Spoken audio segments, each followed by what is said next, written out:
tardes y bienvenidos más a un Viernes Cultural de la Falange.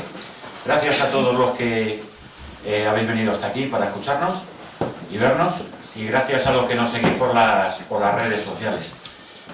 Como siempre, para seguir la tradición, recordaremos antes de empezar la conferencia las próximas actividades, las próximas acciones que tenemos para realizar. El viernes que viene, el 4 de febrero, a las 8 de la tarde, tendremos la conferencia titulada Defectos de Amnistía Internacional. Esta conferencia la tratará el padre Jesús Calvo. Es a las 8 y será aquí el viernes 4 de febrero, ya el mes que viene. También tenemos alguna actividad para ir recordándola, aunque queda algunas semanas.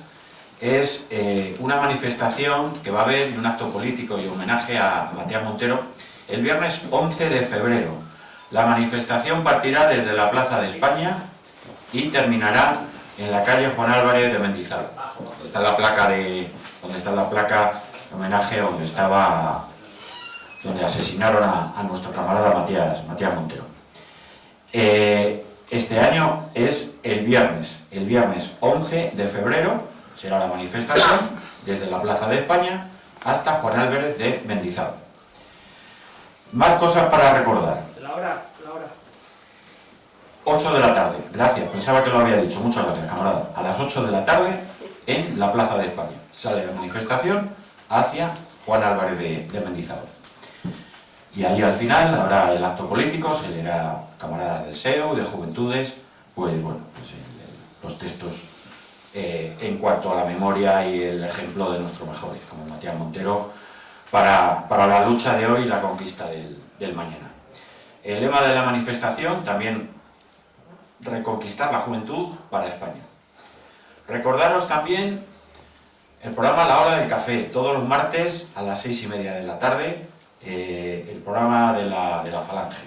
Se ve, se escucha y luego se queda grabado para todos aquellos que a esa misma hora no lo podéis ni ver ni escuchar. Durante la semana lo podáis tener para verlo. Recordar también que estamos en la vieja guardia, que esta Santa Casa hay que mantenerla. Ahí fuera hay un bazar donde se puede comprar objetos que os van a gustar a todos, y también recordar que todos tenemos que afiliarnos a la vieja guardia. Es la casa común de los falangistas, y hay que mantenerla, y a la hora de mantenerla económicamente, pues esos son sus fines y sus maneras de recoger el dinero, por medio de cuotas y por medio del bazar. Esto es muy importante. Y como por desgracia llevamos también una semana recordando, mientras que haya un preso patriota, un preso falangista, por una causa injusta, por haber defendido la sagrada unidad de España, lo vamos a recordar siempre, y vamos a gritar todos juntos desde aquí: ¡Blanquerna libertad! ¡Blanquerna libertad! Bien, también recordaros otra cosa. Falange también se presenta a las próximas elecciones en Castilla y La Mancha. Castilla y León, sí. Ya me he adelantado. Bien por los apuntadores ahí. Efectivamente, en Castilla y León. Falange Española de Ajós y la Falange se presentan. Estamos ahí, como siempre, sin fe y sin respeto, pero estamos ahí para estar presentes y que nos sigan viendo, aunque a muchos les fastidia bastante vernos. Y ya vamos a pasar al tema que nos ocupa hoy. El tema que nos ocupa hoy, la conferencia, es la presentación del libro Cielo Rojo, Águilas Azules, de la editorial Acta, de nuestro amigo Luis Valiente, que le tenemos aquí, que ha tenido bien también venir con el autor del libro, que va a ser quien nos ilustre sobre este tema, Daniel Ortega. Bienvenido, Daniel. Encantado. Y ahora paso a presentarle. Daniel Ortega del Pozo nació en Valladolid en el año 1979, burgalés de adopción. Cursó estudios universitarios en la Universidad de Burgos, donde obtuvo la diplomatura de Relaciones Laborales y la licenciatura en Ciencias del Trabajo, además de otros estudios especializados en prevención de riesgos laborales y protección de datos. fruto de su afición por la escritura con numerosos relatos cortos a sus espaldas, así como por la historia, vio la luz en el 2013 su primera obra, Berlín, 1945, Mi diario de un infierno. Una trepidante novela histórica cuyo colofón, Berlín, 1945, Mis últimos días en el Tercer Reich, de 2016, permite al lector revivir los últimos días de la Segunda Guerra Mundial a través de un Berlín humeante y en ruinas. A lo largo de su trayectoria nos ha dejado obras como Vuelve conmigo, del 2014, donde aborda una historia intimista basada en hechos reales, ambientada en Castilla y León, con la Guerra Civil Española como telón de fondo. También en el 2014 vio la luz Renegados de la Wehrmacht, una obra con clara influencia del estilo Sven Hassel y otros grandes autores del género bélico de las décadas de los años 60, 70 y 80. Sin duda, el punto de partida de una singular saga bélica que verá una continuación en distintas entregas en el futuro. Con Burdel SS, de 2017, retoma las andanzas del capitán Streicher, iniciadas en Renegados de la Wehrmacht, la esperada continuación de esta saga bélica del estilo narrativo ágil y aderezado con suculentas dosis de acción y humor negro. A lo largo de sus páginas el lector desgranará una historia independiente a la que con su predecesora, pero sí mantendrá un hilo conductor común, el despiadado frente ruso durante la Segunda Guerra Mundial. El 2018 es un punto de inflexión en la carrera literaria de Daniel Ortega. Stalingrado, la historia gráfica. Ha sido su primera incursión en la novela gráfica, acompañado en el aspecto gráfico por Antonio Gil, prestigioso ilustrador a nivel internacional. Ha aportado la labor de documentación y el guión de una obra cargada de realismo, drama y rigor histórico, donde el lector podrá sumergirse en la batalla de Stalingrado, la más salvaje y brutal de la Segunda Guerra Mundial. También es colaborador habitual en diversos programas de radio y canales de YouTube, como Informe Enigma y Las Aventuras de la Espada, además de varios blogs y medios de divulgación histórica. Y bueno, hago una pequeña entrada al libro, si te parece. Perfecto. A comienzos del 2020, Daniel Ortega concluyó su proyecto más ambicioso y elaborado hasta la fecha. Se trata del libro que presentamos hoy, Cielo Rojo, Águilas Azules, de Editorial Actas. Una obra que bien podría ser ensayo, pero al que el autor le ha dado la forma de novela, para que el lector se adentre de lleno en la historia de la primera escuadrilla azul. Unidad que a la sombra de la División Azul aún fascina a duchos y profanos en la materia, pues el papel que desempeñaron durante la Segunda Guerra Mundial aún suscita el máximo interés y atención. Así que nada más, ya me callo, Daniel, te paso la palabra y muchas gracias por acompañarnos. Pues muchas gracias, Carlos, por la cálida acogida, gracias al público y a nuestro compañero técnico, que sin él todo esto no es posible.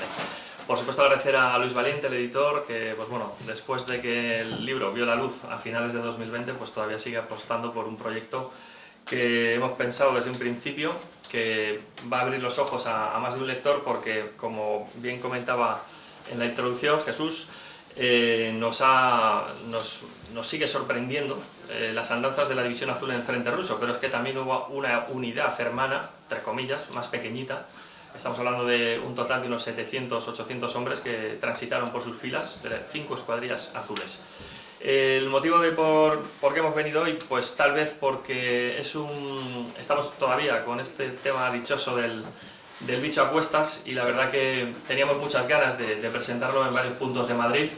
Ya hemos peregrinado por varios sitios en Madrid, pero nos faltaba este insigne local al que hemos sido invitados en esta ocasión, para que muchos de vosotros, que a lo mejor todavía no conocéis la obra, pues tengáis una primera aproximación, y esperamos que os hagáis con un ejemplar que luego gustosamente pues firmaré a atención de quien se haga con él. Sí, perdona, se me ha olvidado comentaros.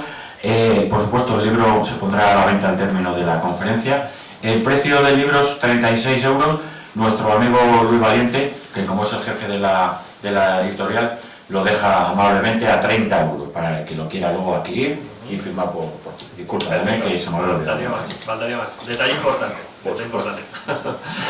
Muy bien, pues esta historia comienza, como os podéis imaginar, yo tuteo al público siempre, lo mismo que espero que me tuteen, porque estamos aquí entre amigos, o sea que prefiero el tuteo. Os podéis imaginar que este tipo de obras muchas veces, yo tengo muchos amigos que son investigadores, escritores, gente pues, bueno, de la talla como Carlos Caballero Jurado o Paco Torres, que son los prologuistas de la obra. Son autores que están muy orientados al ensayo histórico, a escribir pues, bueno, esos tipos de libros más académicos que todos hemos disfrutado leyendo, por supuesto, y esos libros pecan un poco de ese toque de ser un poco amenos, ¿no? Que, salvo que tú seas muy fan, vamos a decirlo así, muy seguidor de ese género, del ensayo más académico, pues a veces cuesta profundizar. En este caso, lo mismo que he hecho con proyectos anteriores, yo he sido un gran aficionado de la historia militar, es uno de los géneros que más me gusta leer, el ensayo, por supuesto, pero muchas veces ves que los autores pecan de eso, ¿no? De que te empieza a salir un libro y hay gente que bueno, por muy buen autor que sea, a las 10, 20, 50 páginas lo aparcan y dice, bueno, ya me lo iré leyendo por entregas porque esto no hay quien se lo fume, ¿no? Es, por desgracia, lo que le ocurre a muchos autores. Por suerte tenemos en España grandes firmas como hemos citado a Carlos Caballero o Paco Torres, que hacen de sus libros auténticas joyas, porque ya no solo desde el punto académico aportan muchísimo, sino de una forma también amena. Yo soy más novelista que ensayista, esto vaya por delante. A mí me ha gustado siempre transportar a los lectores en el tiempo lo mismo que yo he hecho desde que tengo uso de razón, porque la asignatura que más me ha gustado siempre, lenguaje, escribir, historia, aprender. Es una combinación perfecta, yo creo. Y el tema es que cuando tú vas acumulando libros y libros en las estanterías, resulta que hay una unidad que participa en esa Segunda Gran Guerra del siglo XX, esa Segunda Guerra Mundial, y resulta que ahí hubo españoles. Resulta que en los tiempos que corren, parece que cuando llegan ciertas fechas en agosto, la liberación de París, liberación entre comillas, a muchos se les llena la boca hablando de una compañía, 100 y pico tíos de españoles que, entre comillas, liberan París, sin pegar un solo tiro, porque como todos conocen, von Colditz dijo, hasta luego, nos marchamos de aquí, y iba a utilizar una expresión un poco malsonante, pero nos vamos de aquí deprisa.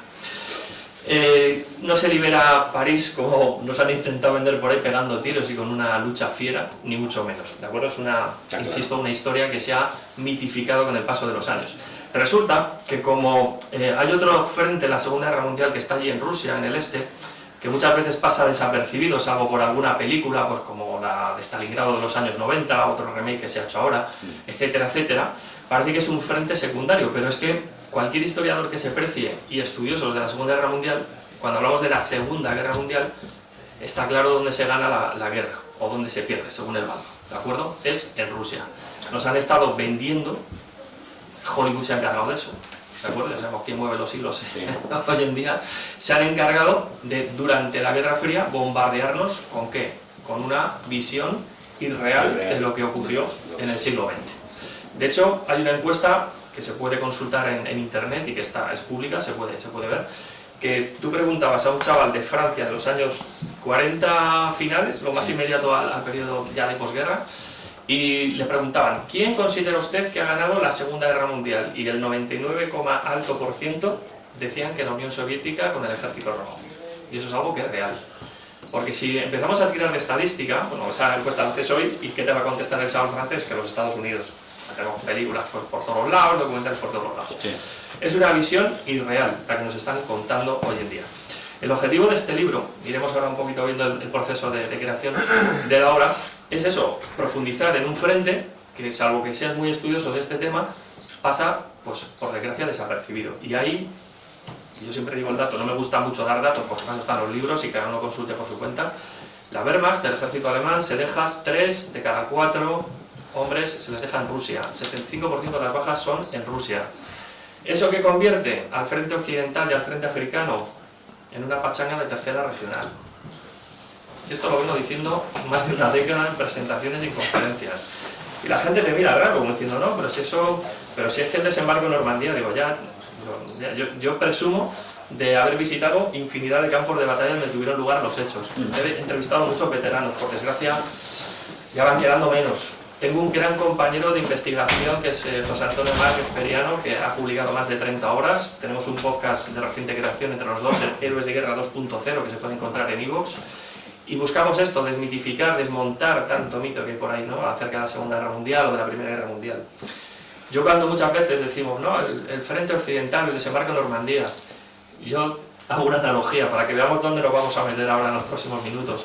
En el desembarco de Normandía, una playa muy famosa por la película esta del soldado Ryan, que es Omaha, aproximadamente tienen unos 2.000 muertos en cuestión de 24 horas no llega, pero bueno, aprox unos 2.000 muertos, más bajas, pues eso, pues heridos, desaparecidos, etcétera, etcétera. Bueno, si yo les hiciese de guía ahora mismo en un sitio que conozco muy bien, que son las colinas de Silo, a las afueras de Alemania, ya junto a Loder, en la frontera con Polonia, te encuentras un frente mucho más pequeño que todo lo que abarcó las playas de Normandía, y resulta que en menos de 72 horas de combate los rusos y los alemanes tienen la cifra, que todavía se siguen encontrando muertos, bastante espeluznante, entre 30 y 50.000 muertos en cuestión de menos de 72 horas. Y ahora me dicen a mí que el desembarco de Normandía, con todos los respetos para las víctimas de ambos bandos, entiéndase. Esto es lo que vamos a ver hoy, una lucha encarnizada en el frente del este, y allí estuvo una división española, y allí estuvo un relevo de 5 escuadrillas de españoles. Esto no hay que olvidar, ¿vale? Siempre empiezo, cuando hablo de esta presentación, hablo de Madrid, porque es el primer lugar, el primer escenario donde vine a entrevistar a grandes amigos y a grandes expertos en la materia. Cualquier proyecto que yo empiezo a cimentar lo hago como si fuese un ensayista. De hecho, pues ya me conocen en varios archivos oficiales, militares, pues porque yo muchas veces, lógicamente. Madrid es el primer punto de partida. A continuación, pues bueno, este es un museo que todos conocéis seguro, que es el de la División Azul, y bueno, pues ahí tenemos una imagen que a mí cada vez que voy allí, pues bueno, me ponen los pelos de punta, la piel de gallina, porque estamos viendo mucho material original que vistieron los hombres de la primera, segunda, tercera escuadrilla azul. Bueno, pasamos. Aquí, por ejemplo, es otra imagen de otro de estos archivos históricos, Villaviciosa de Odón, donde tenemos muchísimo material de la escuadrilla azul, pero por desgracia no está todo. Y ahí tenemos que empezar a tirar de contactos y buscar más información que no está en manos de los archivos. Muchas veces los historiadores o los investigadores tenemos que tirar de eso, de otras fuentes. En esta ocasión, y es algo que presumimos, tanto Luis Valiente, el editor, como yo, en esta obra, de forma novelada, vais a acompañar a los protagonistas desde que empieza en julio del 41 su historia, hasta que vuelven en marzo del 42. Vamos a acompañarles ida y vuelta. Y muchos de esos testimonios que vamos a encontrar, o esas conversaciones entre los protagonistas, muchos me dicen, bueno, pero eso puede ser ficción. Pues, digo, no te voy a negar que no, pero yo es que he conocido a descendientes de los Salas Larrazábal, he conocido a descendientes de los mecánicos, de armeros, otros oficiales de vuelo, tengo memorias originales o fotocopiadas que he tenido a bien pues, recapitular de aquí y de allá, gracias a donaciones de familiares, ¿de acuerdo? Entonces, todo lo que vamos a ver en la novela, prácticamente un 90% de lo que sucede es absolutamente real. Tiene que haber alguna pincelada de ficción para unir unos personajes con otros, lógicamente, y el 95% de los personajes son reales. O sea, me sirvo de un personaje ficticio que le tenemos ahí, que es Carlos Guillén, que es un teniente, un oficial de vuelo, que es el piloto número 18, de un total de 17 pilotos que van a formar parte de esta primera escuadrilla. Vale, pasamos. Este es uno de los viajes que también van a suceder a Madrid, que es Berneuchen, que es un aeródromo que está a unos 37 kilómetros al noreste de Berlín.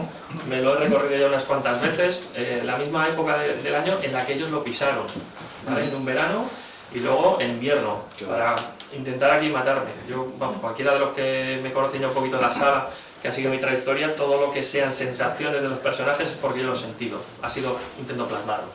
Vale, estos son algunos de los hangares que están en desuso. Podemos ver, por ejemplo, una de las estaciones por las que ellos pasaron, que fue en Daya, que tuvo una anécdota bastante curiosa, en el libro está. Vale, podemos pasar más. Y esta es la torre de control de hoy, un aeródromo en desuso, prácticamente derruido. De hecho, por meterme aquí, pues me jugué la detención. Se pueden imaginar, es Alemania y los perímetros pues tienen un significado. Aquí tienen otro, pero yo no me hago 2.000 kilómetros como hicieron ellos para quedármelo viendo por fuera, ¿no? Lógicamente, hay alguna foto del interior que la podrán ver aquí en la galería, pero bueno, me dediqué a grabarlo por dentro exactamente pues para ver lo que vieron ellos, ¿no? Vale, tenemos luego, por ejemplo, fotos que algunos de estos hangares todavía están en uso, ahora con fines civiles, porque el aeródromo de Berneuchen, veremos luego en alguna foto que tiene una forma de media luna con la torre de control en medio, tenemos muchísimas fotografías dentro, Y llama poderosamente la atención que, claro, eso son unas estructuras, para aquella época, una infraestructura, perdón, ultramoderna, para el año 37, que es cuando crean este aeródromo. Y mucha gente me ha preguntado, bueno, ¿y por qué van allí? ¿Por qué van a Berlín? Digo, bueno, van allí porque son los mejores pilotos, o unos de los mejores pilotos que hay en España en ese momento. ¿Y dónde van? Al aeródromo de élite de Alemania, uno de los aeródromos mejores. ¿Por qué van a Berlín? Porque desde aquí se brinda protección aérea a Berlín. ¿De acuerdo? O sea, es importantísimo. De aquí también se desarrollan temas de telecomunicaciones, temas de radio, de radar y todas estas cosas, ¿no? Que un poquito pues, van evolucionando con la guerra. Aquí, por ejemplo, pues, bueno, es el mismo hangar desde dentro, pero al fondo pues, hay lo que en su día había, que era un campo de tiro, pues bueno, ahora es un club de tiro. Algunos de estos hangares los han rehabilitado. Solamente queda el número 5 en condiciones de visitar tal más o menos como estaba en la época. El resto o están totalmente destrozados, o es un gimnasio para los chavales del pueblo, están destartalados, unos almacenes. Hay un tipo súper peculiar en el de al lado, el número 4, que se dedica a restaurar coches. Hay un alemán que, bueno, pues yo con el alemán que manejo, pues me entendí con él y casi que me invitaba a dar una vuelta con algún coche que de época, ¿no? Bastante curioso. Vale, pues esto, insisto que son fotos que podrán ver también en el interior del libro. Bien, aquí material de época. Esto es algo también que para mí es muy valioso, porque yo necesito conocer cómo funcionan los aparatos que ellos manejaban para levantar un avión, un motor. Yo incluso, a ver, no me llamen aquí loco, pero he disparado las armas que ellos han disparado la mayoría con amigos que son profesionales de las armas, en campos de tiros, etcétera, para tener pues, bueno, un poco las sensaciones de cómo se maneja un arma, cómo se desmonta, etcétera, ¿no?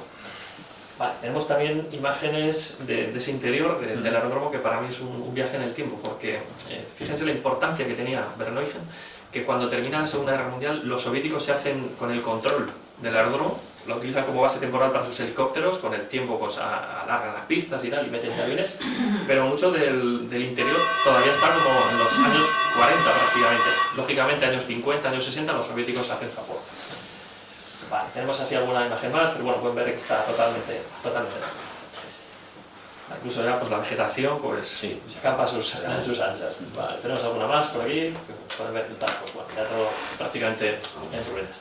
Esto son combinaciones de fotos tanto de invierno como de verano. Aquí pues por desgracia no te dejan verlo todo pues porque está a punto de colapsar. Yo me acuerdo que me subí al último piso de la torre de control y bueno, bajo tu propia responsabilidad.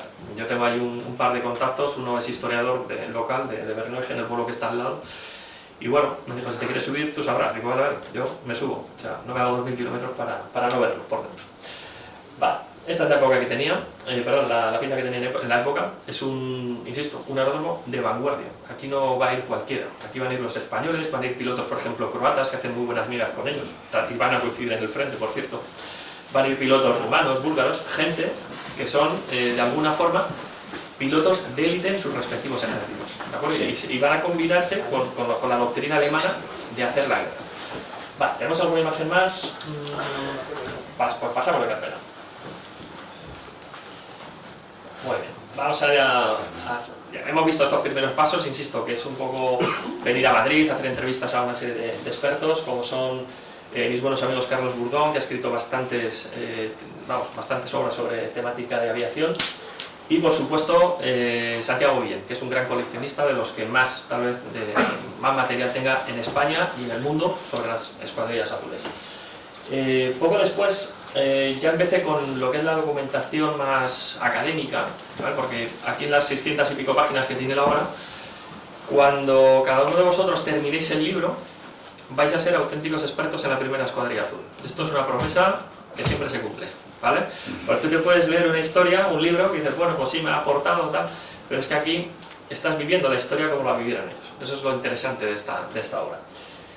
Una de las referencias máximas que vamos a tener en la obra, este caballero, que seguro que nos suena, ¿verdad? García Morato, Patrulla Azul, y fíjense que en los primeros, bueno, aquí en la portada lo hemos incluido, con todo lujo de detalles, los primeros españoles que van a hacer la segunda cruzada contra el comunismo llevan la escarapela de la Patrulla Morato. Eso sí, con un 2 en números romanos, porque es su segunda cruzada contra el comunismo. Esta vez lo van a hacer en su casa. Por eso es la herencia directa que tenemos. Bien, aquí tenemos una típica escuadrilla de la Luftwaffe, sería el organigrama de una Luftwaffe, con una pequeña excepción, que es el segundo comandante, que sería el comandante inspector, que sería Muñoz, ¿vale? Tenemos como cabeza de toda la expedición a Ángel Salas Larrazábal. Por debajo de él, no figura aquí, pero está su hermano pequeño, Ramón, que sería jefe de todo el escalón de tierra, es decir, todo el personal que no fuese de vuelo. De vuelo, 17 personas, el resto, su hermano era el jefe. Tuve la gran suerte de azares del destino, una de mis mejores amigas, un día hablando de estos temas, no sé qué, ya cuando conoció que escribía cosas de historia, empezó a comentarme cosas de su familia, tal y cual, y me enseña un día su DNI. Me dice, fíjate mi apellido. Me quedé asombrado. Digo, de Burgos, empecé a atar cabos, porque claro, varios Larrazábal nacieron en Burgos. Y me enseña el DNI, me quedé, vamos, fascinado. Digo, no me fastidies que eres familia de... Pues familia de Ramón. Familia de Ramón, es nieta de Ramón. Entonces, bueno, para mí ha sido un honor y un privilegio pues, contar con su apoyo, su asesoramiento y, bueno, podéis imaginar, pues, con varias familias de los aquí presentes, ¿no? La estructura, insisto, es muy similar a una de la Luftwaffe, una escuadrilla normal, van a tener, pues eso, unas 120 personas son las que componen la primera escuadrilla azul. Salas Larrazábal al frente, 3 capitanes y a partir de ahí, tenientes, ¿vale? Uno de los más célebres, Arístides García. Uno de los héroes de guerra, de la Guerra Civil Española, con 17 derribos, junto con el comandante Salas, ¿de acuerdo? Entonces, ¿qué pasa? Que esto, pasamos una imagen más, va a estar, la escuadrilla va a estar ensamblada en torno a este tándem. Importantísimo en la obra, este tándem. Son viejos camaradas de la Guerra Civil Española, son viejos amigos, son, vamos, auténticas máquinas en su respectiva faceta como piloto. Si bien Ángel Salas Larrazábal está más especializado en la guerra de caza, Muñoz está más especializado en esos bombardeos a picado, la técnica de la cadena, que seguro que a alguna le suena de la Guerra Civil Española. ¿Vale? Son dos formas un poco distintas de pilotar, pero bueno, son camaradas de sus épocas, incluso de cadetes. Con su camisa azul. Exacto. Y además, en la escuadrilla azul, lo veremos luego, también recibe ese azul por el tema de las camisas que van a estar luciendo. Eso es. Claro, de hecho, yo creo que no había ninguno que no fuese falangista en la primera. Eso es. Vale, pasamos. Hoy en día, cuando hablamos de la escuadrilla azul, pues bueno, insisto, si la división azul muchas veces queda ahí como olvidada, como bueno, como fue el frente del este, como que no tiene mayor misterio, ¿no? Hay amigos, si hubiese luchado, yo qué sé, en la batalla de las Ardenas, por ejemplo, pues igual había, no sé, o habían borrado la memoria directamente, o la habían encumbrado, no lo sabemos, pero lucharon en el este. Antes de la Segunda Guerra Mundial, muchos de estos pilotos que van a ir a hacer la guerra a Rusia son estrellas mediáticas, salen en películas, los pilotos que salen ahí haciendo las escenas de riesgo son ellos. Es algo fascinante, ¿no? Tenemos ahí algún caso, uno, dos, tenemos varios. Varios pilotos que seguro luego cuando lean la obra van a decir, anda, pues mira, me suena este. Vale, pasamos. Bien, esta es una foto que la verdad que nos costó un poquito encontrar a todos. Nos falta uno, que es Ángel Salas Larrazábal, que no está en la foto.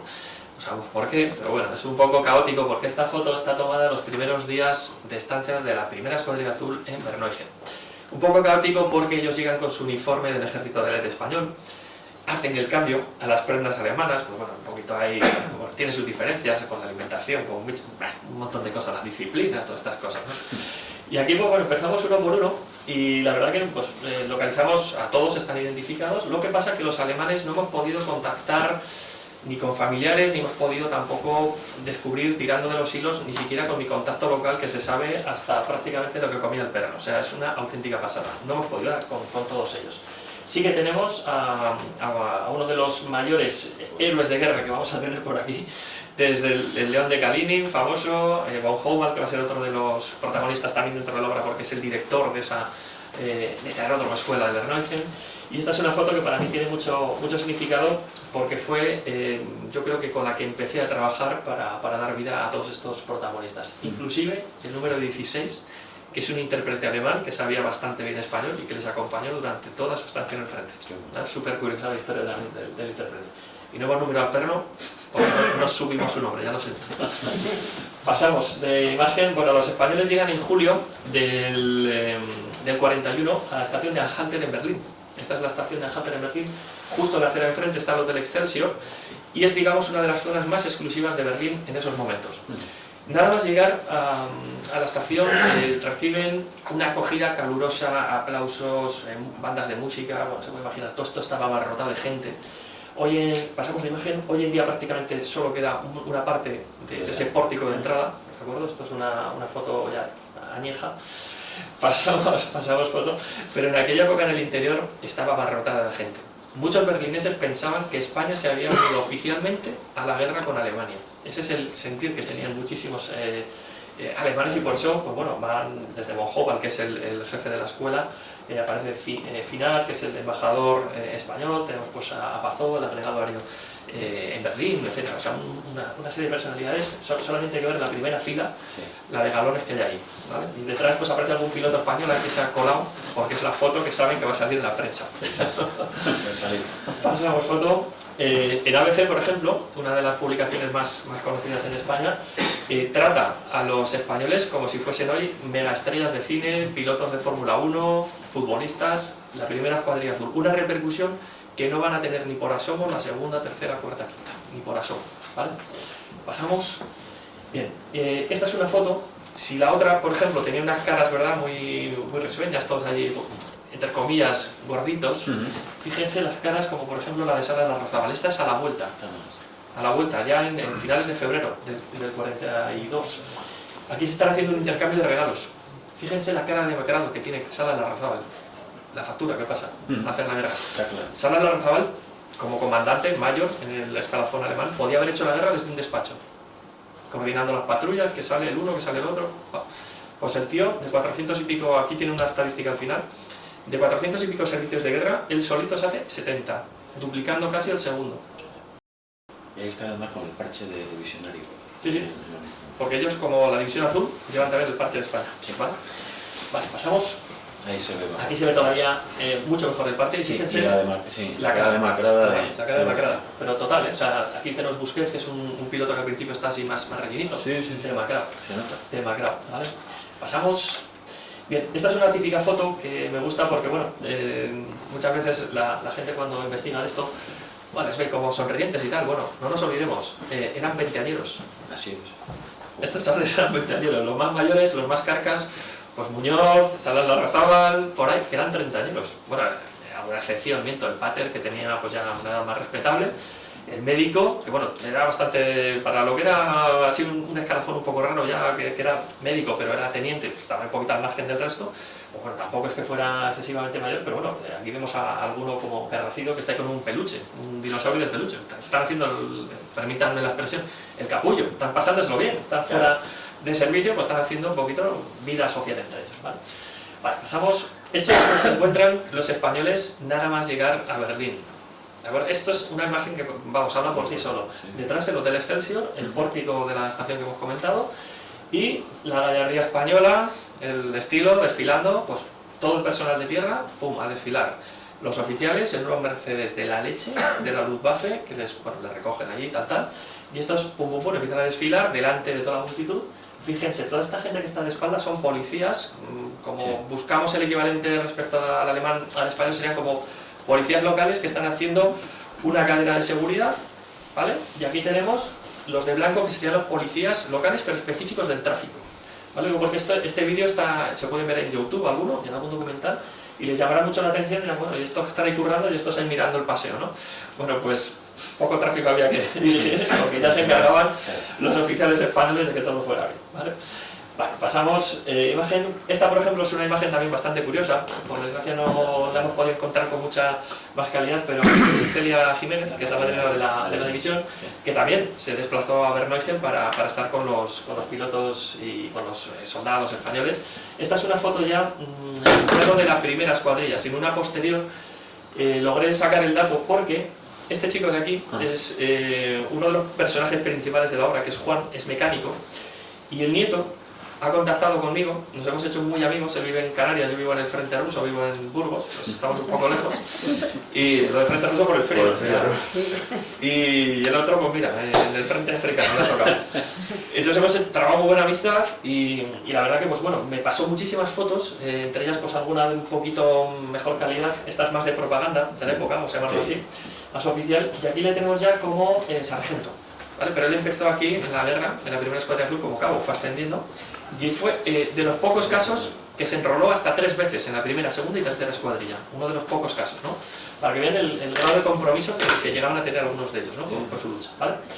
Vale, pasamos la imagen y vemos que esta es una típica foto que a mí me gusta mucho comentar, porque aquí los españoles, hoy en día, pues estaría aquí como nuestro amigo Carlos, controlándolo por el ordenador, pero en aquella época tenían que ponerse en un tablero los tiempos de espera para reparar un avión, el tiempo que iba a tardar para tenerlo en servicio, etcétera, etcétera, ¿vale? Y más o menos tenían que hacer las cuentas con esto. O sea, los medios son rudimentarios. Tablillas y... Tablas y a veces una pizarra apuntando y borrando, ¿vale? Y esto era la tecnología punta alemana, cuidado. Esto es lo que había. Vale, este es uno de los personajes para mí más importantes dentro de la obra, que es Ramón Salas Larrazábal, porque el foco cuando hablamos de la primera escuadrilla azul va a su hermano mayor, Ángel, ¿vale? Pero es que este señor, con 20 y pocos años, se estaba manejando la friolera de 100 tíos, con el grado de teniente, 100 tíos. Lo normal hubiese sido un capitán, pero bueno, 100 tíos, ¿vale? Todo lo que no sea personal de tierra, es decir, los 17 pilotos, se los come, entre comillas, su hermano mayor, pero además toda la unidad. Pero él solito se tenía que encargar de coordinar todo el personal de tierra. Vale, tenemos otro para mí fundamental, el médico de la unidad, José Luis Álvarez Sala Moris. No confundir con los Salas, que no eran familia, ¿vale? Son distintos. Llegó a ser un reputado médico en Madrid, por cierto, y sobre todo de tema de pulmones, porque en Rusia podéis imaginar los casos de pulmonía que llegó a tratar, pues vamos, tesis doctoral allí en primera fila. Vale, pasamos a las imágenes, una de las que también me gusta, al regreso, pues bueno, ya Salas Larrazábal forró de condecoraciones, Sí. y insisto, las caras salen por sí solas, ¿vale? Esta para mí es una foto que cuando tú lees la obra, muchos lectores me lo han dicho, dice, ahora cojo el sentido de estas imágenes, ¿vale? Porque muchos se pensaban que era antes de ir, digo, no, perdona, fíjate en la cara, solo en la cara, ¿vale? Vale, pasamos, bien, otra foto coloreada muy bonita que la hizo este chico, John, muy bonita, vale, una foto también, pero que se les ve perfectamente la cara de demacroso, ¿vale? A la vuelta en España. Vale, si pasamos alguna más, o ya tenemos... Vale. Esta, por ejemplo, son fotos que me cedió uno de mis buenos amigos que me han asesorado en la documentación de la obra. Son fotos, vamos, de una de las páginas de historia más importantes de la escuadrilla azul, que es el juramento en Berneuchen, su juramento de lealtad, ojo, al Führer para su lucha contra el comunismo. Lo digo porque hay mucho boca chancla hoy en día que va diciendo que si fueron colaboradores del exterminio, que bueno, unas barbaridades típicas de indocumentados mononeuronales, por definirlos suavemente. Pasamos. Estas fotos, lógicamente, pues son en blanco y negro, no tenemos, por desgracia, muchísimas fotos en color, hay muy poquitas, muy pocas, y gracias a mi buen amigo Santi Guillén, que es uno de los máximos coleccionistas en España, pues hemos tenido acceso a uniformes de verdad. De hecho yo tengo alguna réplica que me he podido poner pues para ver un poco los tejidos y tal, y más o menos pues nos enseña lo que es la equipación que llevaba un piloto. La equipación real. Sí, real, además, bueno, todo esto, salvo yo creo que alguna réplica de alguna condecoración, todas son originales, todo lo que es original. Eso es. Vale, pasamos. Luego, por supuesto, también ya una indumentaria más de vuelo, con su gorrillo de cuero y tal, ¿vale? Vale, pasamos... Bien, al final de la obra van a ver un apartado, yo les recomiendo que si se hacen con el libro hoy y se ponen a leerlo, una de las primeras cosas es que vayan al final y se fijen en los mapas, porque esto lo hemos hecho en exclusiva, no lo tiene ninguna otra obra, ¿vale?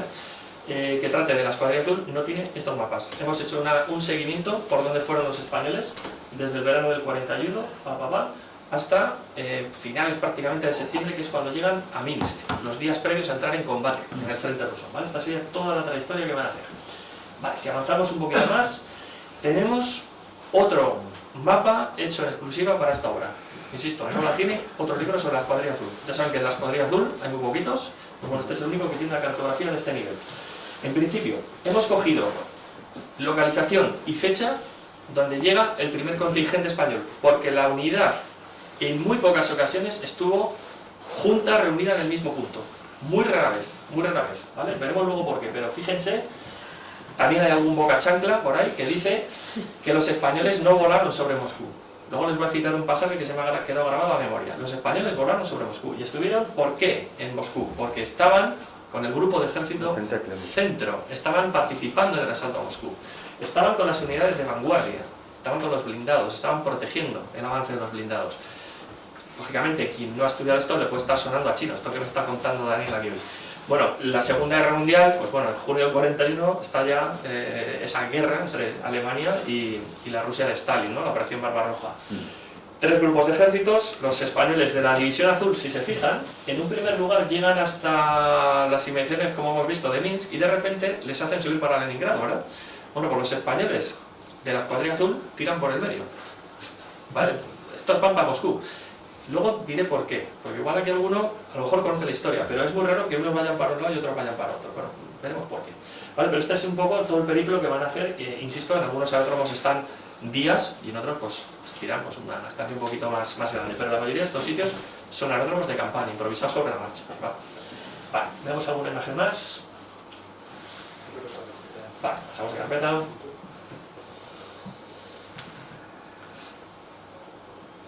Vale, la imagen nos lo vamos a saltar, porque sí, hemos hablado ya del aeródromo, vamos a hablar del caza, que yo creo que es algo importantísimo, que todo el mundo tiene que conocer. En la obra tenemos esto, ¿vale? Detallado al milímetro, en Messerschmitt. He tenido ocasión de tocarlo, un original, ¿vale? Que es el que tenemos en la portada, ¿vale? Exactamente uno similar. He tenido la suerte, aunque esta foto está en la red, es extendida, este no le toca en concreto, pero otro sí, el modelo E y otros posteriores, el F, el G y demás. Y en España tenemos un par de Messerschmitt españoles, los buchones famosos, en cuatro vientos, y bueno, pues alguna foto colgué en mi blog en su día que no lo puedo decir si me monté o no, porque no quiero buscar un lío al personal militar, ¿vale? Pero bueno, ahí lo dejo. Digamos que dentro estás como en un sarcófago, no digo más. Vale, ¿qué pasa con este avión? Lo mismo, todos los bocachanclas que hablan sin documentarse sobre la Escuadrilla Azul dicen que a los españoles les dieron la chatarra. Mentira, cochina. ¿De acuerdo? En el 41, señoras y señores, la batalla de Inglaterra se está haciendo con este modelo.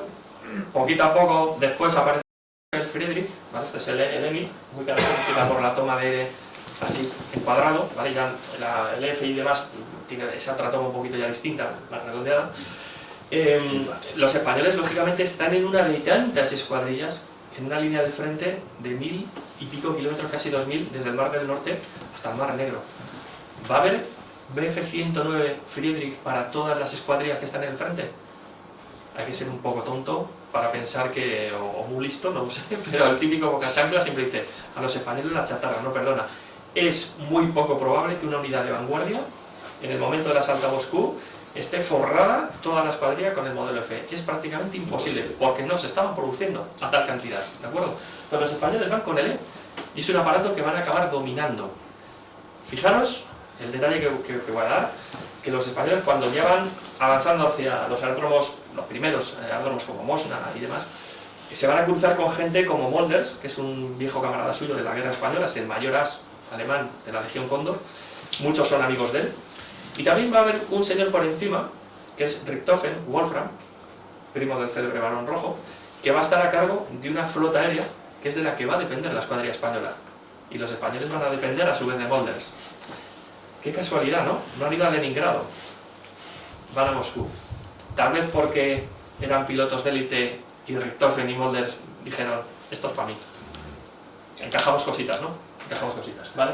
Y les dan este, que es el que más extendido estaba. Y además es uno de los aparatos con los que han practicado en Berneugen, en Alemania. Sí que han hecho algún vuelo de suelta, como llamaban en el argot en la época, con el F, pero en el frente van a combatir con el E. Características, 2 cañones bastante potentes en las alas, y luego ametralladoras sobre el morro, ¿vale? Que con el paso de la hélice pues bueno, van permitiendo disparar. El modelo F posterior pues ya va a tener el cañón en el centro de la hélice y demás, pero bueno, este es el que van a utilizar ellos. Vale, pasamos. Ahí está el 2. La escarapela, ¿vale? Importantísimo, herederos de la patrulla Morato, con el 2 de números romanos de la segunda cruzada contra el comunismo, ¿vale? Dinos, pon la anterior. Sí. halcón, abutarda, mirlo. Eso, Tres para comentar lo que muchos lo sabemos, pero hay otros que no, porque Son tres- las aves son diferentes. Exacto, son 3 aves, abutarda, halcón y mirlo, que pertenecían, ya saben que en la patrulla de Morato, pues bueno, el uno era el halcón, el otro, creo que Benjumea, pues era el otro, tal, ¿no? Pues bueno, Cada uno representa exacto, representaba un ave, como se llamaban entre ellos, el mote que se tenían entre ellos, y terminaron en una escarapela, imagínense, en la Segunda Guerra Mundial. Pues bueno, esa es la unión que hay muchas veces tan estrecha en las escuadrillas, ¿verdad? Vale. De las pocas imágenes que hemos rescatado de un Messerschmitt Bf-109 modelo E, con la escarapela en el morro, bien adelante, ahora diré por qué, y es de las poquitas que hemos visto en campaña. Yo calculo que esto sería en Sitchevka, poquito antes de mediados de octubre, porque es cuando empieza a nevar, ¿vale? Y aquí el suelo todavía está limpio, hace frío, pero todavía no es tan agresivo, ¿de acuerdo? Y al ver el césped despejado, yo así, luego pude comprobar con otro gran entendido en aviones que efectivamente debía ser por esa época, ¿vale? Importante el detalle, en el morro del avión es donde pintaban los alemanes la escarapela de la unidad. Si se fijan en muchas publicaciones sobre la escuadrilla azul, la primera, van a ver que la escarapela está más atrás, incluso le han pintado la condecoración de asalto que se da a la infantería, aparece en el avión, digo, ¿esto qué es? Le han pintado una M de atrás. Son detalles que yo no he visto en ningún avión de campaña. O sea, no existe. ¿Qué pasa? Que algún ilustrador pues una licencia y se van copiando el uno al otro. Y vamos, yo me acuerdo con Luis, una de las cosas que más discutimos, entre comillas, desde el punto de vista positivo, que no haya un error en la portada. Y vamos, a fe que tuve una mesa redonda con 2 de mis asesores, que entienden muchísimo más que yo, y vamos, hasta que no dijimos esto está perfecto, no se dio el visto bueno a la portada. Es que la portada... Sí, yo creo que llama la atención. Vale, pasamos de imagen, una un poquito más cercana, ya insisto, de las poquitas que tenemos ya del Bf-109 en campaña. Vale.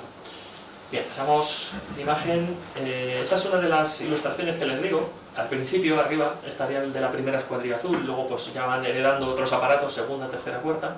El más diferenciador es el enfoque Wolf 190, que es el que va a utilizar ya la tercera y demás. Y fíjense que luego ya en otras unidades, como la cuarta, que va a participar en la batalla de Kursk, regresan al Bf-109. ¿Qué pasa? Que pues, muchas veces el modelo inicial de otro aparato, que en prestaciones pues, puede ser superior, resulta que no está tan probado, los pilotos no están tan cómodos, entre comillas, les dejan elegir, déjame el que ya conozco, que vamos a hacer mejor la guerra. Y ahí tenemos en el fuselaje, en el segundo, el yugo de las flechas. Correcto. ¿Vale? Eso es muy importante porque en la segunda escuadrilla azul nos vamos a ver la típica escarapela que hemos comentado al principio, con la cruz de Santiago, pero... y muchos pilotos van a pintar, si no todos, la mayoría, que es característico, exacto, ¿vale? Bien, pasamos imagen. Otra de las imágenes que esta pertenece a Berneuchen, en el aeródromo. Muchas veces la gente se piensa que son pistas perfectas, con cemento, hierba, Mondo y Lirondo. Mondo y Lirondo, correcto. Vale, pasamos. Bueno, llega el frío, llega el invierno y nos vamos a ver gente como Zorita, uno de los mayores o activos más valiosos que va a tener la escuadrilla, y les vemos con equipación alemana 100%, ¿vale? Aquí no va a haber, la única incorporación que se podía hacer alguno con su yugo y las flechas, o algún parche español, alguna historia, alguna condecoración, pero la vestimenta que pueden ver es típica de un piloto alemán, ¿vale? No va a haber ninguna variación, ¿vale? Vale, pasamos. Un tándem muy famoso en la escuadrilla azul, la primera, Salas Larrazábal y el capitán Arístides, pero una relación muy explosiva, según las lenguas, ni buenas ni malas, ¿vale? Los dos son los que más derribos tienen en la primera escuadrilla azul, heredados de la Guerra Civil Española, los dos con 17. Llega la Segunda Guerra Mundial, llega la entrada en acción en el frente. Salas Larrazábal empieza a derribar. De 10 derribos, 6 son de Salas Larrazábal. De Arístides, ninguno, hasta el día de su desaparición. ¿Vale? Pudo haber luchas de egos, ya sabemos todos cómo eran los pilotos, algunos más especiales, otros más mundanos, con más relación con los pilotos, con los armenos, con los israelíes, pero otros eran un poquito más distintos, ¿vale? No estoy acusando, Dios me libre a uno u otro, sino que personalidades distintas, ¿de acuerdo? Vale, tenemos más imágenes, otra pues bueno, también de Arístides. Alcocer, la primera baja que vamos a tener en la primera escuadrilla azul, vestido todavía de uniforme del aire, del ejército del aire, lo que nos indica que son los primeros días de estancia en Berneufen, en Alemania, y está inspeccionando, como todos los pilotos, tenían muchísimas ganas de conocer el aparato con el que iban a hacer la guerra en Rusia, porque en España, días antes de ensamblarse la unidad, o mientras esos días de ensamblaje, antes de ir al frente, sí que hicieron en Cuatro Vientos y en algún otro aeródromo algún vuelo de suelta, de prueba, con el BF-109, pero todos no tenían el conocimiento, ¿vale? Por eso hubo que hacer un adiestramiento por etapas. Los que sí que le conocían iban a un nivel, los que le habían volado, los que le conocían pero no lo habían volado y los que no tenían ni pajolera idea. Eso es ya a tercera regida. Venga, a empezar de cero. Los alemanes, sí, pasamos, por favor. Bueno, esta es una de las fotos que os decía que sí, que es muy bonita, pero fijaros la cantidad de errores que tiene. Yo esto se lo comenté al autor, así de buen rollo, y digo, oye Carlos, mira, ¿qué pasa esto? Tal. Pero bueno, ya os digo que estos se van heredando, son errores de bulto, además. Vale, pasamos de imagen.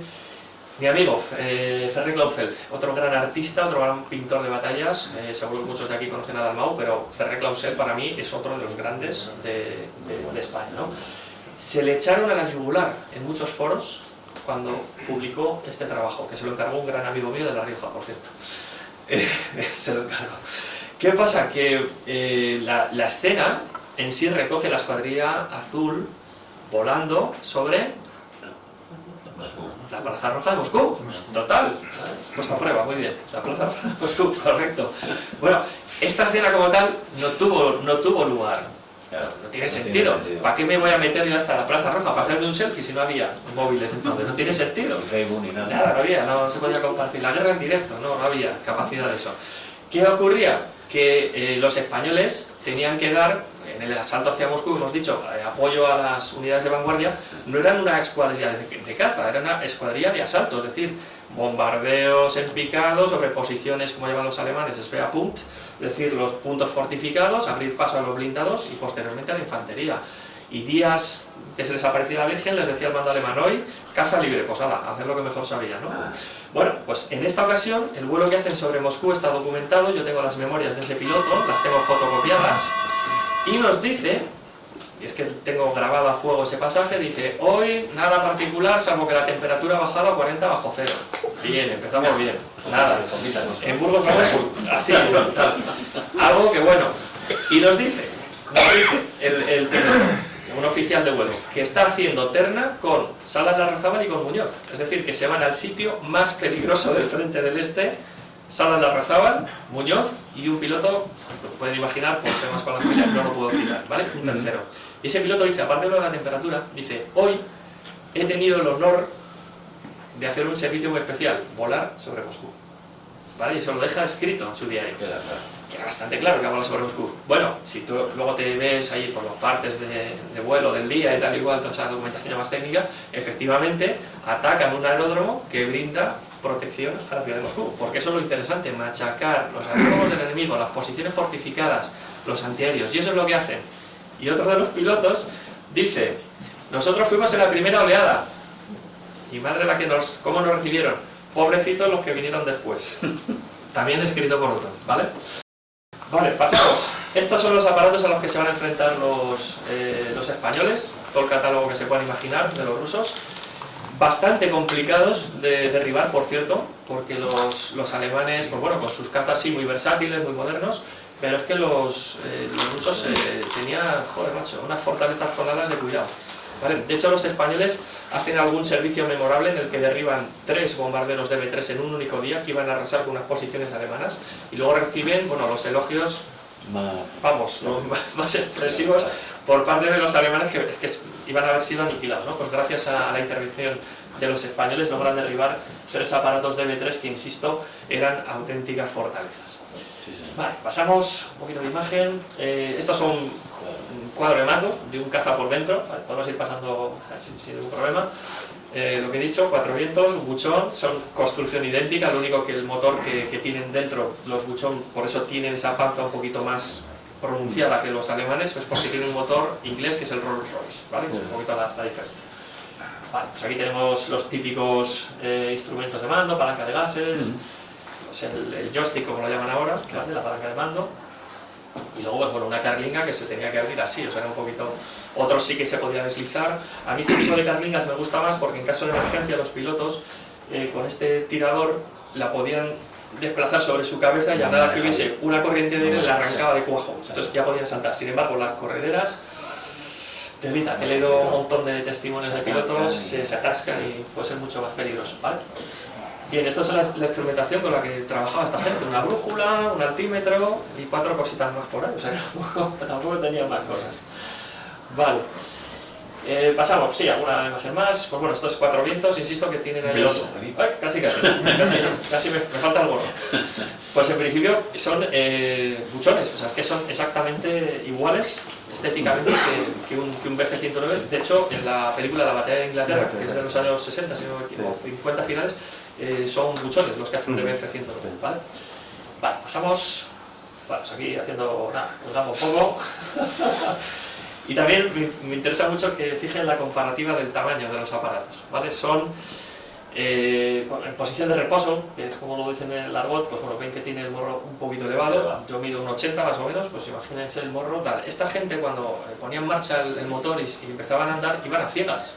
O sea, tenía que haber se tenían que fiar de otro piloto y a la vez se iban indicando más bien, pues tira para adelante. O algún mecánico que les hacía alguna indicación, pero poquito más, ¿no? O sea, fíjense, hasta que no se alcanza una velocidad de unos 160 km/h, la cola del avión no se pone en horizontal y ya es la velocidad un poquito más, imprimían un poco más de gas al motor, los 180, 190 ya remontaban el vuelo, pero hasta los 160 km/h iban con el morro así para arriba, o sea, van un poquito hacia, ¿no? Vale.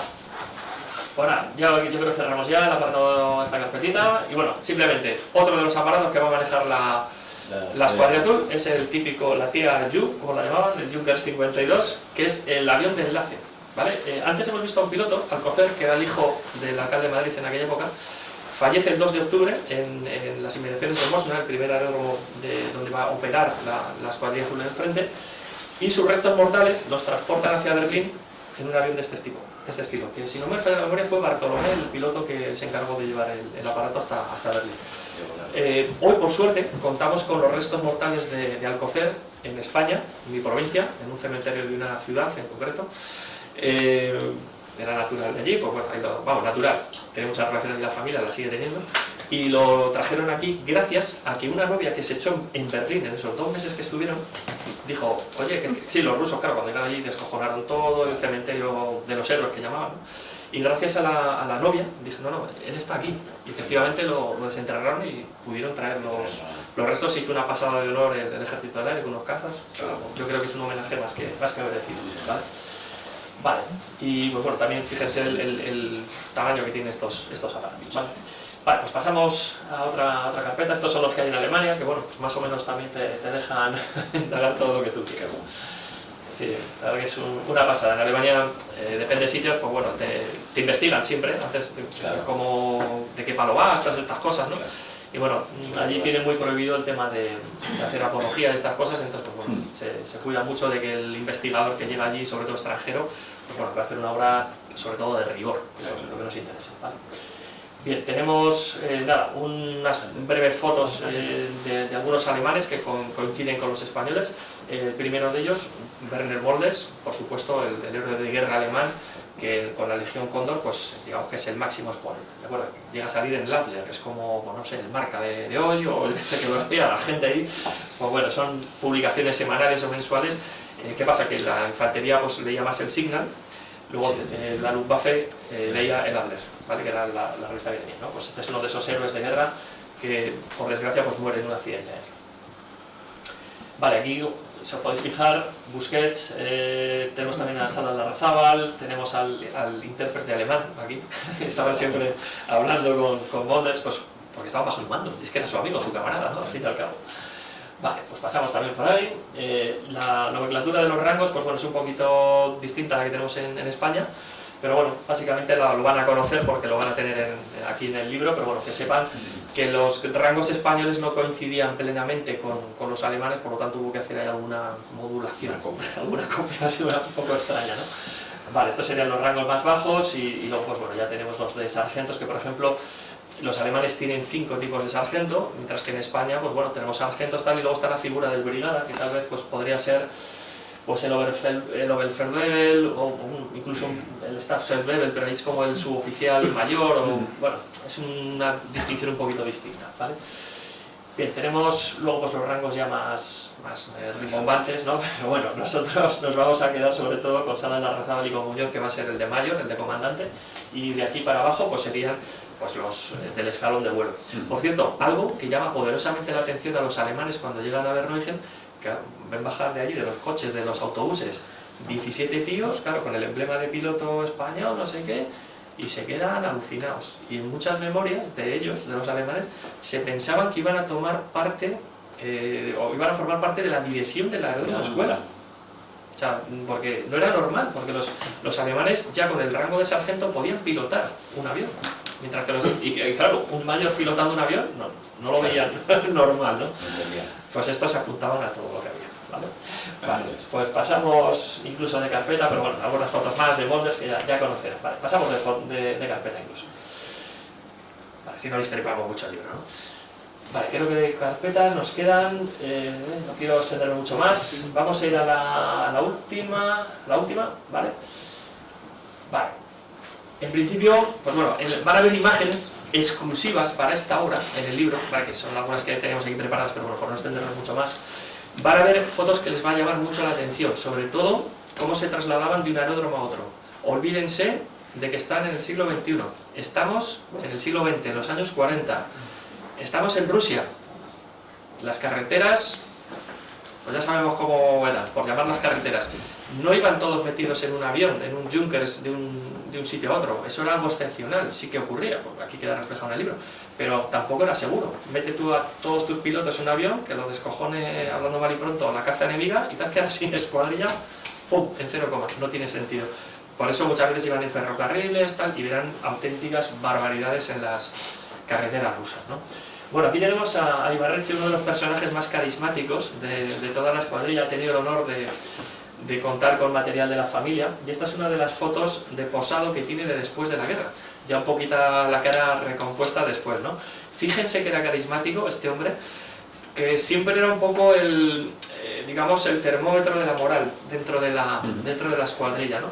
De hecho, en uno de los aeródromos de campaña, que muchas veces eran tiendas de campaña, un barracón aquí y allá, o convivían con la población rusa, en uno de los, lo contamos aquí en el libro, uno de los campamentos pues montan una tienda comedor y lo bautizan como Casa Ibarretxe, porque le tocó el marrón de ser el oficial supervisor del comedor.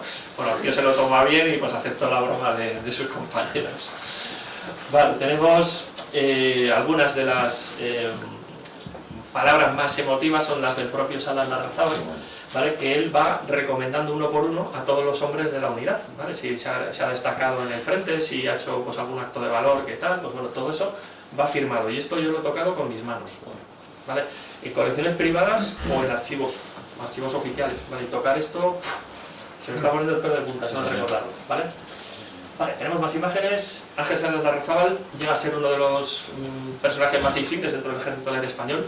De hecho, en el año 75, cuando fallece Franco, hay como un par de días que el poder en la dirección del Estado está en suspenso, ¿verdad? Pues bueno, hubo 3 personas que se encargaron de garantizar el buen camino de la transición, vamos a llamarlo, bueno, por decirlo, por pasar del fallecimiento de Franco a ver quién se ocupa de esto. Bueno, pues hubo 2 o 3 días.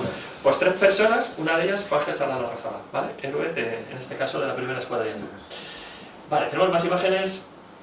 Aquí, por ejemplo, esta imagen es también muy emotiva, porque llegan a España el día 1 de marzo del 42 a las 12 de la mañana, un breve resumen muy lacónico, pero fíjense el día 4, en vez de ir toda la escuadrilla pues, a ver a Franco, pues solo va Ángel Sáenz Larrazábal, y se recibe el caudillo en el Pardo al comandante Salas, a quien transmite una felicitación verbal para la escuadrilla. Bueno, pues ya la mitad de la escuadrilla estaba diseminada por aquí y por allá, porque se iban a reincorporar a sus respectivos.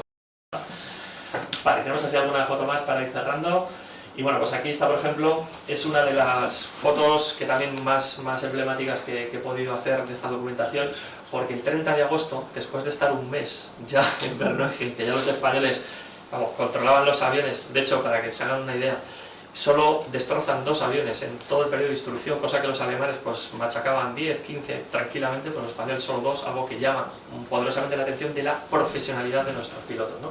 Y esta pues es una carta que el 30 de agosto Salas ya, si me permiten la expresión, tenía las gónadas así de infladas, diciendo ¿cuándo nos van a mandar al frente? Porque todos querían ir al frente.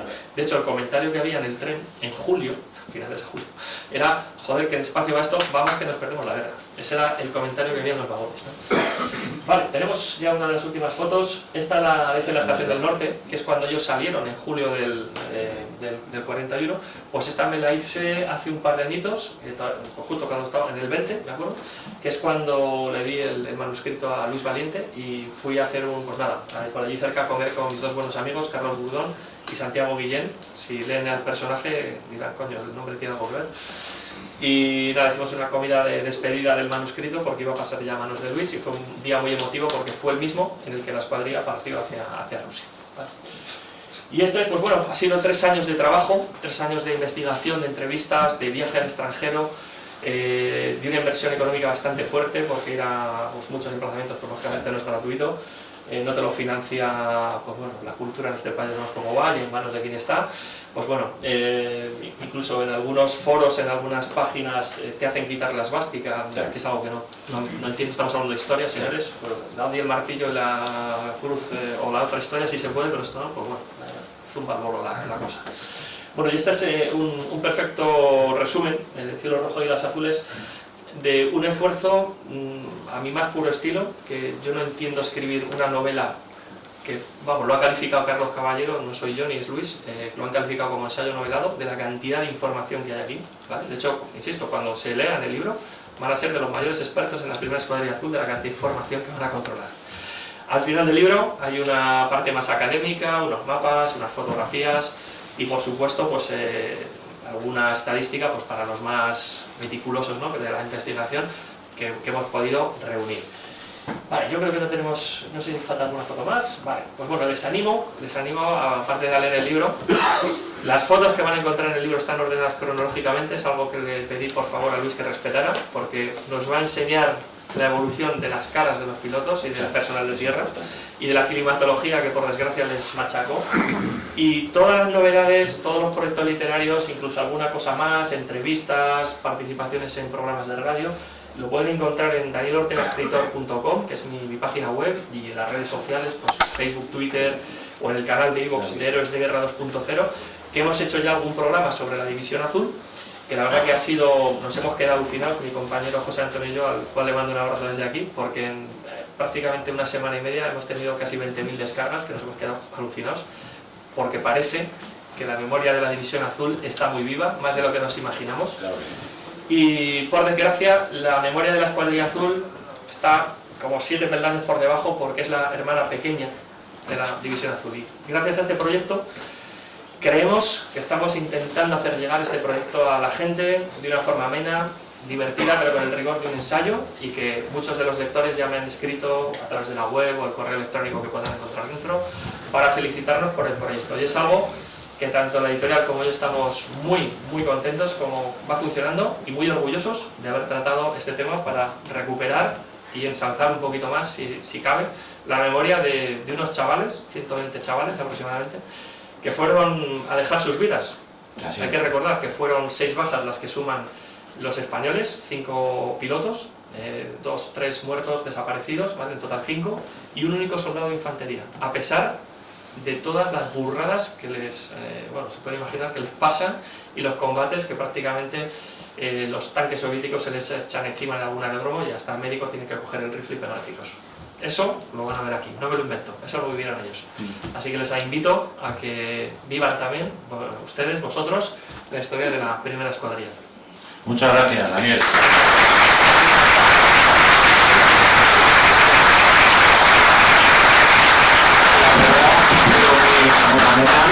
Tu charla nos has explicado perfectamente el por qué hay que comprar el libro, y con trabajos como estos, pues efectivamente nos damos cuenta de la magnitud que tuvieron nuestros compatriotas, nuestros camaradas en aquella importante lucha contra el comunismo, y con trabajos así importantes y tan bien hechos, pues seguramente todo el asunto, toda la historia de la Escuadrilla Azul tome la importancia que se debe.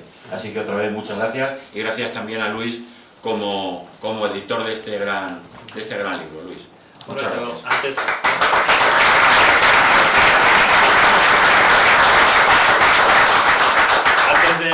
y si alguien quiere hacer alguna preguntilla, quiero agradecer desde estos micrófonos, desde este salón insigne, a mis buenos amigos del escuadrón virtual Escuadrilla Azul. Hay un escuadrón virtual, ya saben que hay simuladores de vuelo, Sí. hay gente que se reúne para jugar sus partidas online. Gracias a ellos, aparte de tocar el caza de combate, el Bf-109, Sí. he tenido el privilegio de volar con ellos, me han enseñado a manejarlo. Por eso hay muchos lectores que son expertos o han sido, he entrevistado a muchos pilotos de caza actuales, se han quedado muy sorprendidos con la realidad, con la fiabilidad de las descripciones de los combates aéreos. Qué bueno. Gracias, insisto, a mis buenos amigos que me han regalado encima este polo, Muy me he bonito. traído a presumir de él, porque es un polo honorario para gente pues, que bueno, de Muy alguna bonito. forma colaboramos para ensalzar la memoria y recuperar la memoria. Sí me gustaría escuchar a Fernando. Muy poquito. Sí. Yo he conocido gente de esta, claro. La suerte de los que somos ya mayores es que hemos Qué afortunados. es colegas, es decir, Sí. que los he conocido como colegas, ¿no? Sí. Isidor, Sí. por ejemplo, el que más de todos estos, Alós y tal. Ellos siempre, el tema de Moscú era una cosa de esta que siempre se hablaba. Ellos de otras escuadrillas, Perico Lacayo, Orellana, por ejemplo, que ha sido mi coronel, es decir, ese lo tiene de coronel yo. Nunca le dijeron que no, que eso no sería vuelo sobre Moscú. Pero vamos, eso de Sí. El tema de esta señora que fue madrina, Sí. curiosamente, luego es la jefa de zapatas de Aviaco durante muchos años. Yo la he conocido en Mallorca cuando ya jubilada, doña Celia, que era una institución, Sí. fue la cuadra Medina, cuando sale de piloto, ¿no? Que se funda Aviaco, pues... Qué bueno. Sí, nada más, eso es nada más. Yo tengo tres preguntas en una, si me Sí, permitís. faltaría más. La primera es que el cuerpo de al menos un piloto Sí. fue recuperado del frente y enterrado en el aeropuerto de entrenamiento de Vandaag. Sí. Que es Alcocer, el que se estrella Sí, en correcto, Bosnia y lo llevan a Vamos aquí Berlín. con la entrevista. Eso es. Bueno, a Berlín, a Berlín. ¿Tiene algún recuerdo en el aeródromo del sitio donde él fue? No. Ninguno. No, el guía, uno de los dos guías que tengo allí, más o menos me indicó por dónde podía estar, pero aquello se ha recuperado. Algunos de los barracones que tenían los españoles donde pernoctaban, donde hacían vida, ahora son viviendas, las han remodelado. Uno de los hangares es un gimnasio para los chavales. Es que estamos hablando de un pueblo de unas 2.000 personas, es que no está mal, pero es que en el aeródromo servían 2.000 personas, es que era lo mismo, o sea, era una barbaridad. Pero el cementerio no queda prácticamente rastro, o sea, tendríamos que ir, si algún día, pues oye, aterrizas por allí, me lo dices contigo, que tienes mi correo, te paso el contacto de Martin Cuban, que es mi amigo, y más o menos te podrá indicar. Porque yo me acuerdo que, bueno, lo ves allí, pero claro, es que lo descojonaron entero los rusos.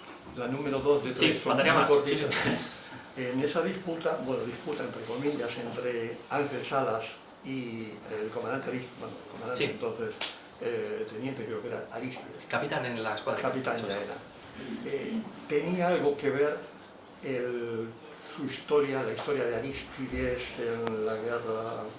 Ya sé por dónde vas. Sí, a ver, Aristides era un galán para la época, era reconocido, ¿vale? Pero bueno, la familia, lógicamente, pues, bueno, preserva su memoria y tal. A ver, como piloto de combate, sobra poner en duda su valía porque fue de los mejores. Lo que pasa que en Rusia la suerte no le acompañó.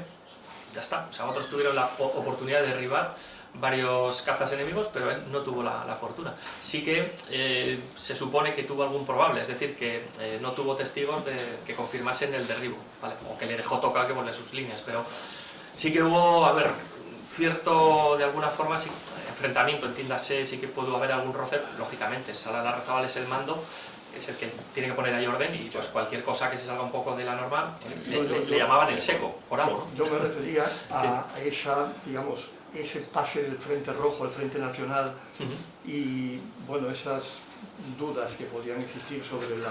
Nada, nadie puso en duda su... Nada más, de hecho, hay fotos de él estirando el brazo con la camisa de Falange en Bernoy. O sea, Y no la hay- última, Sí. prometo. Se le acusó a Salas de escoger solamente pilotos falangistas. Claro. Y en las imágenes no he visto, pero algunos aviones de la escuadrilla Esos son de la tenían segunda el ya. fuselaje. Hay que diferenciar la primera de las demás. A mí, ¿por qué me gusta la primera? Porque es la que paga la novatada de muchas cosas, el lector lo va a ver, y va a saber de lo que hablo cuando profundice sobre las demás, va a pagar la novatada de muchas cosas, pero es que es el espejo en el que se va a ver todo el ejército del aire, o gran parte del ejército del aire en ese momento. Tú no puedes mandar a Rusia a cualquiera. ¿de acuerdo? Tú no puedes mandar, tienes que mandar a la élite, tienes que mandar a los mejores. O sea, ahí estaba la crema de la crema. O sea, mejores eran falangistas. y muchos de ellos eran falangistas. De hecho, te iba a decir, bueno, el 100% seguramente, pero vamos, el 99,9% de los que estaban allí eran falangistas con cierta trayectoria, porque Salas Larrazábal se preocupó mucho de que todos los componentes de la primera escuadrilla azul, camisa azul, y que fuesen bastante afectos al régimen, porque estaban luchando junto a Alemania contra el comunismo en su segunda cruzada, y tú no podías mandar, como se decía alguno, como se decía en el argot de la época, no puedes mandar a ningún tibio. Hay que mandar gente comprometida, ¿vale? Y eso se ocupó muchísimo de hacerlo, vamos, seguro. La última ya, venga, Mario. Bueno, es que supongo que habrás reflejado la simbiosis que había, como siempre ha habido los pilotos, del mecánico con el piloto, porque incluso uno de los mecánicos muere y aparece, ponen su nombre en la carlinga. Creo que es en la segunda. En la segunda, sí. Exacto, sí, que además pone cabo no sé cuántos presentes, sí. Vale, dentro de ese escalafón que vamos a ver, por social incluso, muchos pilotos pues vienen de familias potentes, otros más normales, pero bueno, siempre como que va a haber una distinción, ¿vale? No solo en la escuadrilla española, gracias, sino en toda la DUPAFE. Esto es así, o sea, ellos tienen un menú distinto, un poquito mejor que la tropa, son pilotos, bueno, tienen que estar más alerta, bueno, 1000 cosas que van a ver en el libro. Sí que es importante que piensen, muchas anécdotas que salen aquí son reales que vivieron ellos, y se van a sorprender el papel tan importante que hacen los dos Salas Larrazábal con sus pilotos y con su tropa, diciendo esto es una piña, esto es un engranaje, si falla este se jodió todo, si falla aquel se jodió todo, me da igual quién falle, se jode todo el trabajo. Es así. Y ellos, ¿por qué hacen esto? Porque en su familia, insisto, he tenido el honor de conocer a muchos, y sobre todo a esta amiga, que es amiga mía de toda la vida, prácticamente, he tenido acceso a textos que no están publicados, os podéis imaginar, son personales, y lo que destila cada frase de esas memorias es trabajo en equipo en la familia, yo te apoyo a ti porque tú flojeas, pero tú eres bueno en esto, me ayudas a mí.